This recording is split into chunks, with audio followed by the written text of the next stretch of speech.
Artificial intelligence ही जी संज्ञा आहे ही थोडीशी इतिहास काळामध्ये आली, पण तिचा अर्थ मात्र आता बदललेला आहे.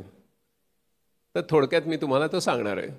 20व्या शतकाच्या मध्यापासून असा एक प्रयत्न झाला की आपल्याला मनुष्य जे जे काही करू शकेल ते सगळं यंत्रातून करता येईल का. उदाहरणार्थ अर्थपूर्ण संभाषण करता येईल का, कविता करून घेता येतील का.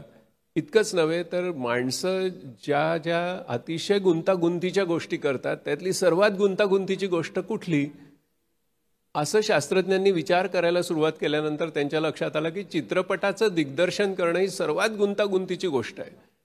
तर ती सुद्धा आमची कृत्रिम बुद्धिमत्ता करेल, अशा प्रकारचे दावे हे 20व्या शतकाच्या मध्यापासून सुरू झाले. त्याच्यात मर्विन मिन्स्की म्हणून जे सायंटिस्ट होते त्यांनी तर असा दावा केला की आम्ही संगणकामध्ये अशी काही बुद्धिमत्ता या 20 वर्षामध्ये निर्माण करू की ज्यामुळे संगणक माणसांना पाळीव प्राणी म्हणून सुद्धा सांभाळायला तयार होणार नाहीत, इथपर्यंत आम्ही बुद्धिमत्ता तयार करू.